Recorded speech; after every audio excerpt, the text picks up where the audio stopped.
welcome to the Concordia College Football Show with Coach Terry Horan. I'm your host, Norman Bell. Terry, it was a long one, but it was a fun trip back. What a way to kick off the 100th season of Cobber football. Yeah, no question about it. It was a great victory for our football team. I'm so happy for the kids and our staff that worked so hard to prepare us. And really, I was telling the kids yesterday in our team meeting, I mean, everything went flawless. I mean, the trip, this is a team that, we have no experience with. It was the first meeting between the two programs. You're driving 7 hours to unfamiliar grounds. We stopped halfway and did a walkthrough at Augustana University and got into Omaha and spent the night there, had a great meal, nice hotel. People were just so open to us and polite. It was a great evening. And then to drive in 30 minutes into Lincoln the next day and then to meet their fans and their staff, and they were just so, the hospitality was great. But what a great win for us. It's a challenge traveling 7 hours like that, going down south where it's a little warmer, and it was warm on the field. And I think you had some issues too there, Norman. It's like you played a game, buddy. Time portion, third quarter, I had an ice bag on. I had it taped to the back of my neck, walking around. You were grinding it. It was good to see, but I was happy for our team for the fact that it was a business trip for us. We went down there. I thought we saw a lot of great things in all three phases. We're not 100% flawless here. We know that. We got a lot of work to do, but it's a win, and that bus ride home sure was wonderful. Let's take a look at some of the highlights. But first, we're going to start off with just the hospitality of the Nebraska Wesleyan fans and all of the fan support that the Cobbers had coming 7 hours. Yeah, no question. I mean, look at these shots. Pretty amazing. I mean, they reached out to us before we even went down there that they were going to have this big tailgate and to invite our families there, free food, all that kind of stuff. We get the opening kickoff here. Yep, opening kickoff. We're just going to the right side. We thought we had it blocked pretty well. We had a few breakdowns, but it was a pretty good return.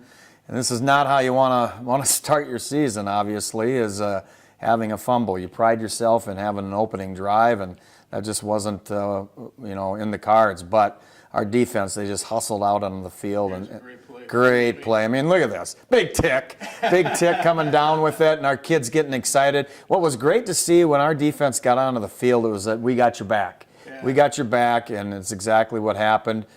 Blake Cragness gets a great punt off, and just look at Jason Montoni. He's one of our hitmen for a reason. It's because of his speed, and he did a very good job. And our defense just, 6 turnovers on the day, 1 fumble recovery right there, stripping the ball off of one of their good backs. That was beautiful to see right there. Yeah, this was. Michael showed a lot of poise. Our passing attack a year ago was not where we wanted it, and it was great to have the day that we had. He showed a lot of composure. Yeah. And here's a big hit by Andrew Thompson, and just seeing his read right out. Did a nice job and getting a lot of love from his teammates. And another big pressure play and a big pick there by Alex Berg, our preseason All-American. Got out to our toss game, and Chad Johnson, our senior captain and the MVP off our team last year, got off to the perimeter, and he was to pay dirt. We struggled in our PAT department, but we were 2 for 4 there. It's something that we got to continue to grow on because we can't lose points there. Here's another big pick by Ethan Egerton out of Arizona. He read it very nice. We had good pressure. And again, our defense is just constantly coming up with big plays. And we went back to a little full toss and got some good perimeter blocking, and Chad's in the end zone again. How nice is it to have a fullback that can get the toss play and convert himself into a tailback? In my 17 years, he's probably one of the most complete fullback we've had, and we've had some really good ones. Brett Bowney, MVP of our league. Chad brings that speed and agility to the position, along with toughness too. Right. Here we're back to him again in the toss, and and they ran a defense that and we really hadn't prepared for all week. That's the thing, when you don't know somebody, you kind of go by what you saw of their 3 games from the previous season, and they just adjusted a little bit. So we had to have some good talks on the sideline. Right before the half, they put together a little drive to get on the board. Yeah, they did. They made a nice pass, nice catch here to make it 27-7. And, really it was, things were in hand, but it was a good point for our defensive coaches to talk to our players about, hey, we can't stop playing. Or we got to go back out and finish this thing.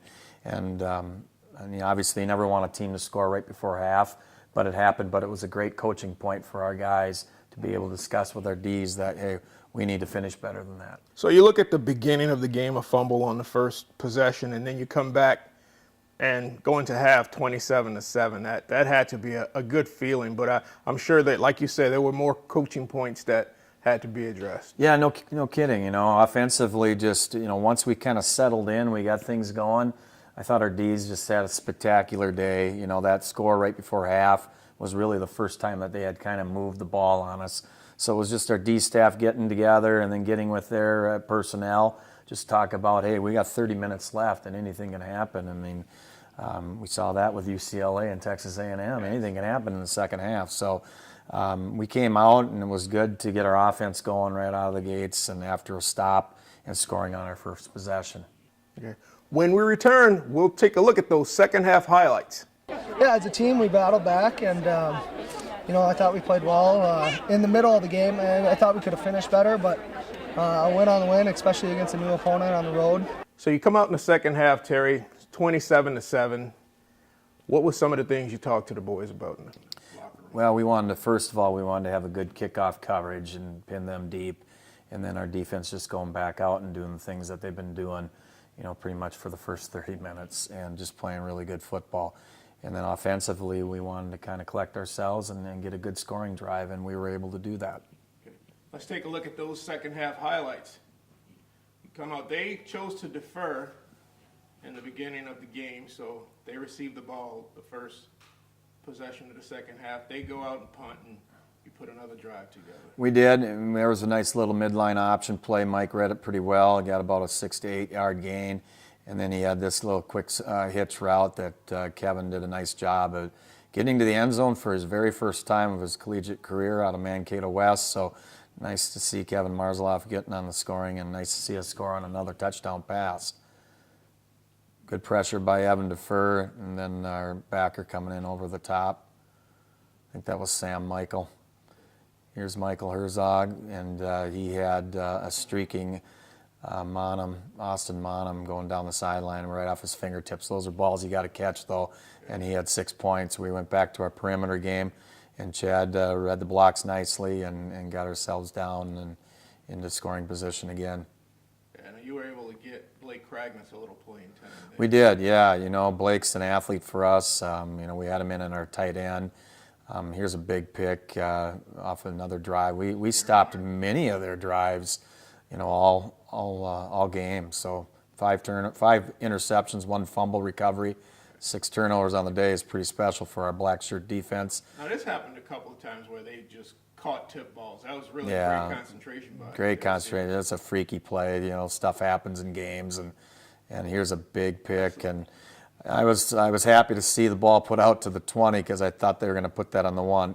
Either way, what a great play by Jake Erholtz. The defense, as we expected, played lights out. I mean, there was a little drop-off later in the game, but I think a lot of that had to do with the heat. And, they were on the field a lot. They were actually on the field a lot. No question about it. They were on the field a lot. They got gassed, and it was hot, as you said. But they are experienced, and a lot of those guys have played a lot of football for us. So I know it's Coach Bakken's expectation is that we finish football games, and that's another coaching point for all of us about how we can get better as we move along. When we return, we'll talk to senior captain Chad Johnson.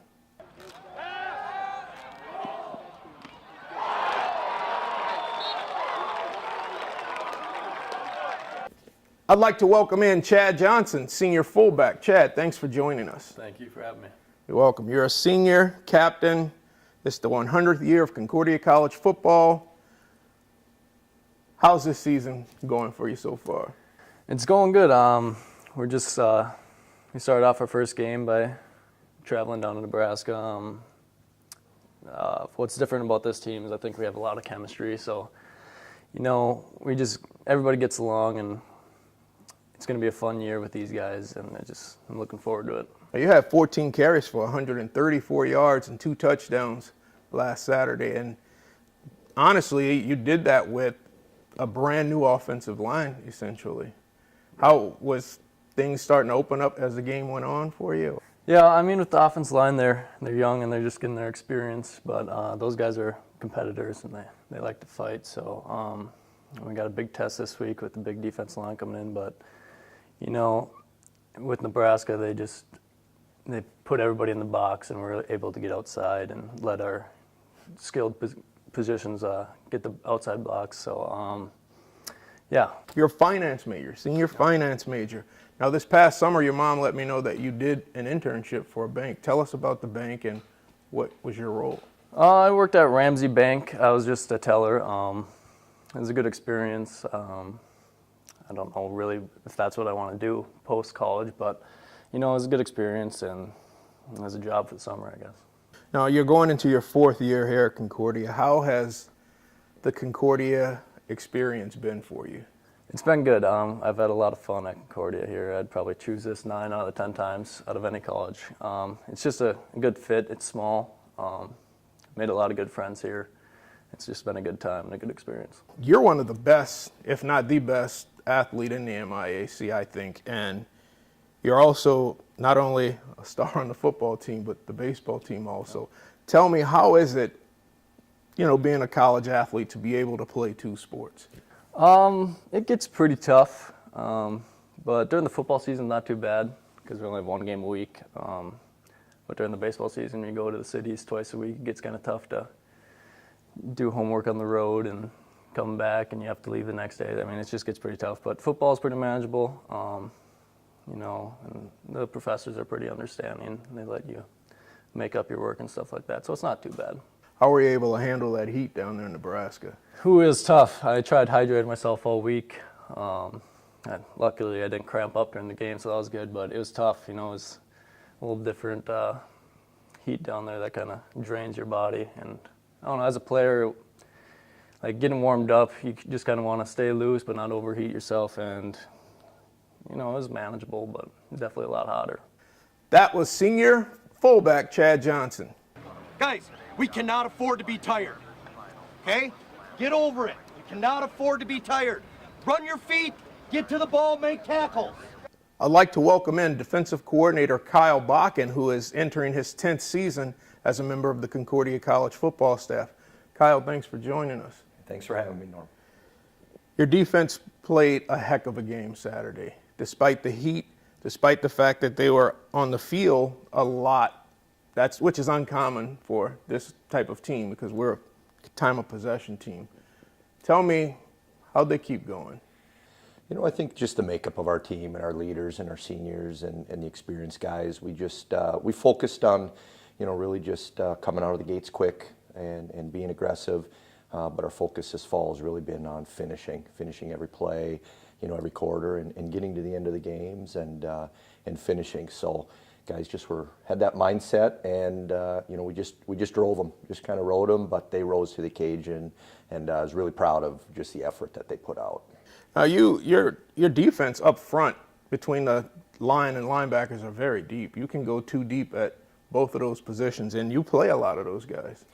Yeah, we played a lot of guys down in Nebraska, Wesleyan. I think out of the defensive guys we traveled, we maybe only didn't play 3 freshmen that were along for special teams. So we got a lot of guys in, which we needed, build depth. You know, we had a good core back, but we got a lot of new faces that we're going to require to step up during our conference. And so it was nice to get them in and get that game experience under the belt.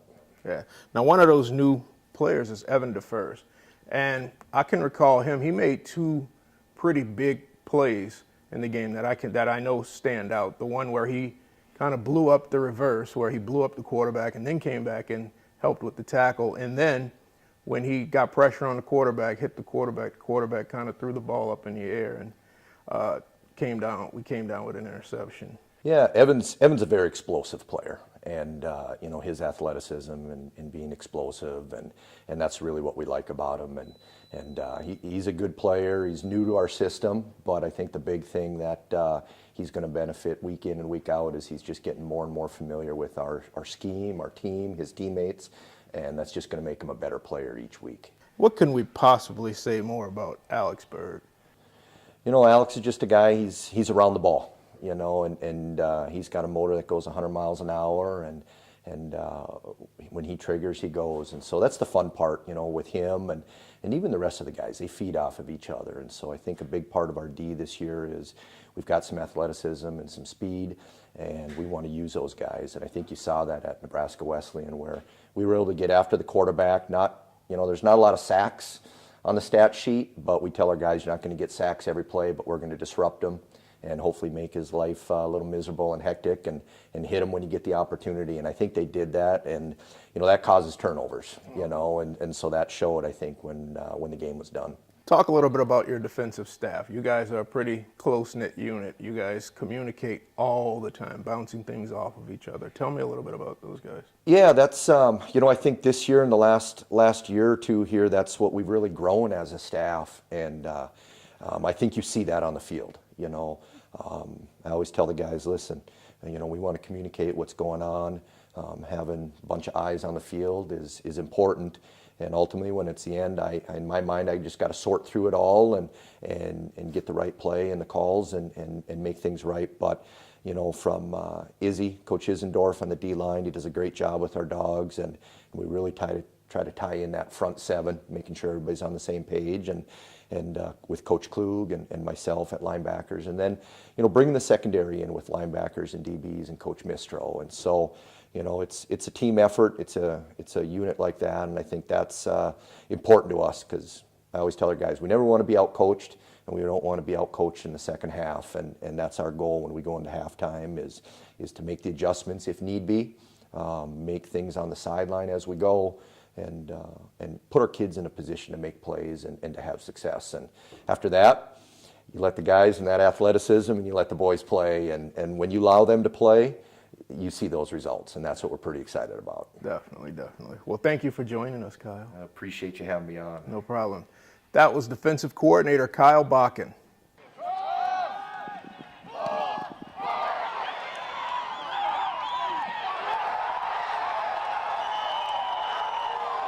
Welcome back to the Concordia College Football Show.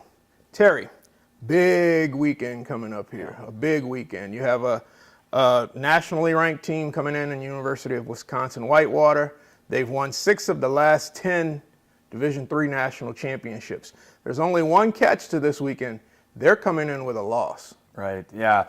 Yeah, they lost to a very good Illinois Wesleyan team who is in the CCIW conference, which is much like the MIC and the WIAC. I believe it was ranked 3rd when they did their rankings a couple years ago as the strongest conferences. You know, they had the WIAC as 1, the MIAC 2, and the CCIW was right in there. So Illinois Wesleyan capitalized on some turnovers, some huge ones, but Whitewater's a very good football team. Kevin Bullis is a really good friend of mine.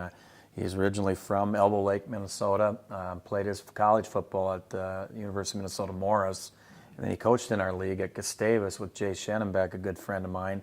Then he was a D coordinator at River Falls for many years, and then moving down to Whitewater with Lance Leipold, and he was a part of all of those national championship teams. And when I was on the NCAA football committee, the 4 years that I got a chance to go to the Stag Bowl, 3 out of the 4 years, Whitewater was there. So they have a proud tradition, we know that. It's a St. Thomas, St. John's type matchup for us, and there's a reason why we put them on our schedule. There's a reason why we put Nebraska Wesleyan on our schedule. You know, we need those challenges going into our league, and these two teams will prepare us the best for what we want to, you know, where we want to be and what our league's going to be like for us on an 8-game schedule to finish out the year in the hopes of winning an MIAC championship. What should we look for? Like, what type of offense do they run defensively? Offensively, they're about a 60-40 run to pass. I mean, they've got some big cats up front. They use their tight ends quite a bit. They got an athletic quarterback, a lot of play action. They're an outside zone, inside zone type team. Defensively, they're an even front defense, and Kevin Bolus is a defensive-minded head coach, and he's been a 4-3 all his life, and so we'll probably plan on looking at that even front again. And the nice thing about having just coming off of off of Nebraska Wesleyan is the fact they're an even front defense as well. We don't see it a lot in our league, so they bring challenges, and our defense just needs to play really physical and know their assignments really, really well. And this is great. It's going to be a great matchup for our home opener in the 100th year of Cobber football. That's going to be a great atmosphere at the Jake. We hope to get a lot of people out. You're going to see some top-end Division III football here this Saturday at 1 o'clock at Jake Christensen Stadium as the Cobbers face the University of Wisconsin-Whitewater. That's all for the Concordia College Football Show with Coach Terry Horan. I'm Norman Bell. See you next week.